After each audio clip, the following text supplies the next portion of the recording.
আসসালামু আলাইকুম, আমি আলামিন। আজ কথা বলবো এইচটিটিপি এবং এইচটিটিপিএস নিয়ে। আপনি কি কখনো ভেবে দেখেছেন, কিছু ওয়েবসাইটের ঠিকানায় লেখা থাকে এইচটিটিপি আর কিছুতে এইচটিটিপিএস? এই ছোট্ট এস কিন্তু অনেক বড় নিরাপত্তার বিষয়।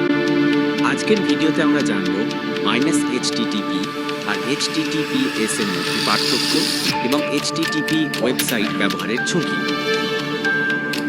HTTP ও HTTPS কি? প্রথমে জেনে নিই এই দুটি টার্মের পূর্ণরূপ। HTTP Hypertext Transfer Protocol,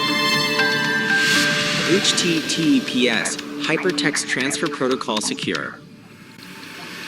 এই দুটি প্রোটোকলের কাজ হলো ওয়েব ব্রাউজার ও ওয়েবসাইটের মধ্যে তথ্য আদান প্রদান করা।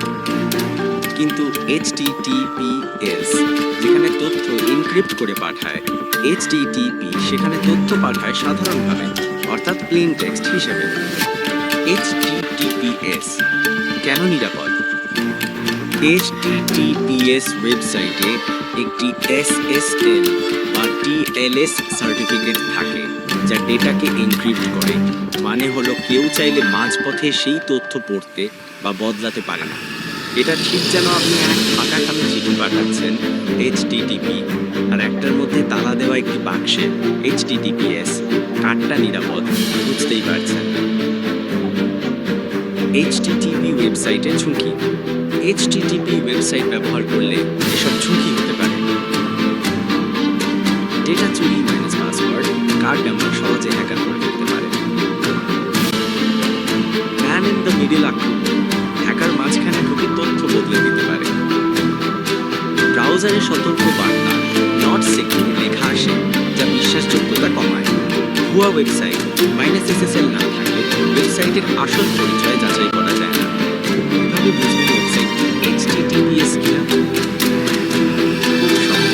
ব্রাউজারের অ্যাড্রেস বারে যদি শুরু হয় https:// তাহলে সেটি নিরাপদ। একটি তালার আইকন দেখতে পাবেন যেটি সাইটটি SSL সিকিউর তা নিশ্চিত করে। তবে সব HTTPS ওয়েবসাইটই ভালো না, তাই অচেনা লিঙ্কে ক্লিক করার সময় সতর্ক থাকুন। এই ছোট্ট S- মানে সিকিউর। তাই পরবর্তী বার যখন আপনি কোনো ওয়েবসাইটে প্রবেশ করবেন, অবশ্যই খেয়াল রাখবেন সেটা HTTPS কিনা। ভিডিওটি ভালো লাগলে লাইক দিন, শেয়ার করুন আর সাবস্ক্রাইব করতে ভুলবেন না আমাদের চ্যানেলটিকে। ধন্যবাদ সবাইকে, দেখা হবে পরের ভিডিওতে।